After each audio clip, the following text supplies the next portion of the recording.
didn't have representation in that field. It's nice to see guys like Rich Paul and B.J. Armstrong be in that field and give the opportunity to give players of color opportunities to say, you know what? I don't just have to go with a white agent. And for the longest time, that was really the choices that they had, Skip.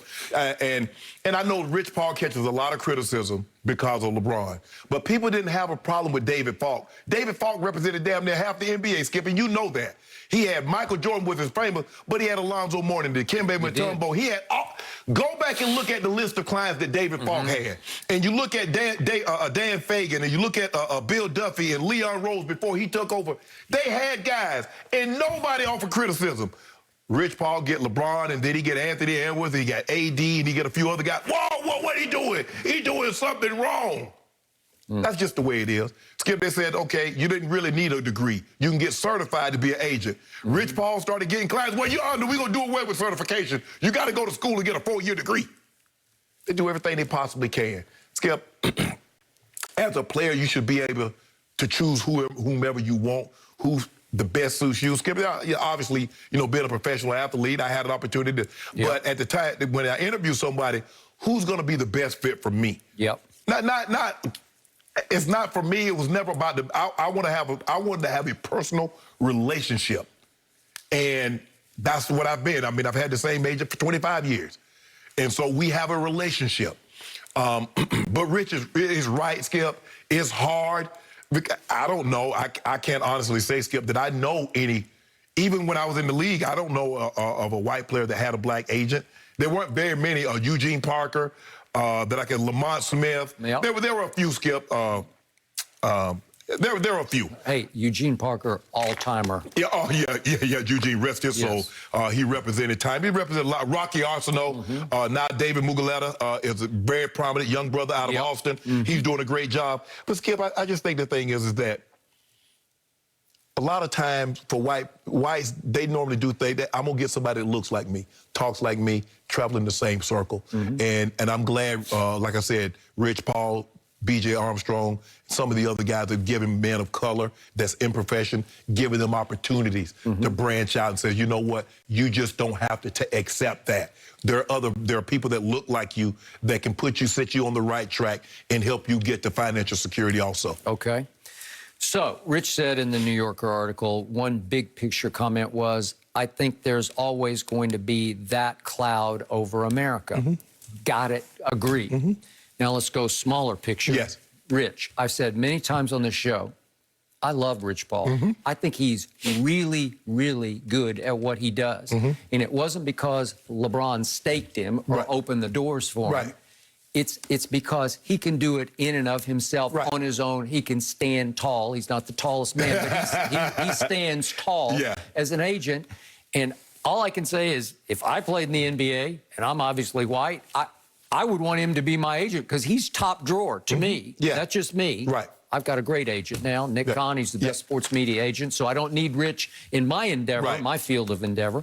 But the point is that I looked down the list. He was talking about American white players. He's got Nurkic, who's obviously from Bosnia. So he said they're different. He said the Euros are different. But you look down the list of white players, and I'm thinking, who would Rich want? Which of the American white players would he even sort of stoop to represent? Because it's not a great list. Because at the top would be an aging Kevin Love, who's made 5 All-Star teams. I'm not sure he'll make another one again, No, probably not. Gordon Hayward made 1 All-Star team. I don't know if he'll make another one. I don't know, maybe he will. But those are the only 2 white American players who have made an All-Star team. Then we keep going down the list. Joe Harris, he's a great shooter, but is he a great player? No. Then we get your Lakers, Alex Caruso, maybe. But I think the thing is for Rich is that they don't even open their minds to even think that that's a possibility. Okay, maybe so. But would they? Would Alex Caruso want Rich Paul to represent him? I think he would, but I don't know. I can't speak for Alex. But again, Rich has got like 7 Lakers, right? Okay, so why wouldn't he want 8? There's Grayson Allen. There's Joe Ingles. Tyler Hero had a great first year, and then he sort of started We went to the regress. bubble. Yeah, he bubbled. He went bubblicious in the bubble, right? Exactly. But did he regress a bit here this year? Yes. I think so. And then you got his teammate Duncan Robinson and Olynyk and Herter in Atlanta starting to come alive, and Mason Plumlee and Connaughton and Doug McDermott and Frank Kaminsky's having some moments. Cody Zeller, TJ McConnell. I love to watch him, but would Rich want to represent him? I don't know. So that's about it. Right. So my point is, I get the premise of it, but I'm just not sure. Rich he's a super agent. Right. I don't know that he would want anybody on this list right now. I don't know how it is now, but there was a lot of times that if you weren't a top, draft pick or a big valuable player, when I was first got into the league, the big guys didn't want to touch the guys that were 5th and 6th rounders. And I get it. Ain't really a whole lot of money. Skip, hell, I signed for $20,000. Now guys in the 6th round getting $300,000-400,000. So I get it. But for me... Yeah, but some might want to bet on the come. They might see something in you that... Well, ain't nobody saw anything in me. You were a sharp, right? Well, I got my brother's agent, so he worked for free. He did the contract for free. Did he? Yeah, I could get... You want to take 3% of my little $22,000? Damn. Take 10% of it. They take 3% of my little $22,000. Skip, I only made $63,000 my first year, so like $85,000. But taxes to give him 3%, I couldn't give him nothing.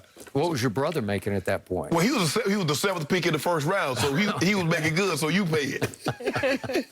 But Skip, for me, I'm just glad that that more guys like Rich and more guys like B.J. Armstrong in the NFL, David Muguleta and some of these other guys that are giving blacks. And Skip, if more blacks are like going in that direction, like, okay, we keep saying black on, we keep saying, we're going to grace our community, we're going to do, okay. Now that is a fact. It's going full force that direction. Yeah, you see Deshaun and Jalen Ramsey with Muguleta, a lot of these Rocky Arsenal. So I'm happy to see that. But for me, you get someone that you're comfortable with. If you're comfortable with a black guy, get a black guy. If you're comfortable with a white guy, because at the end of the day, Skip, you're going to have a personal relationship. Someone that you really trust, because, guys, Skip, you're talking about hundreds of millions of dollars. You really need someone you can trust. I'm talking about that's family.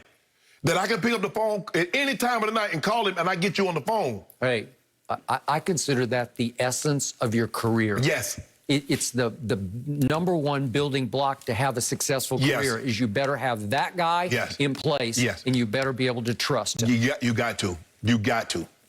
All right, interesting stuff, guys. We're going back to Tebow time. Could Tim help his own chances of making a roster by changing just one key thing? I'll explain next. No mercy.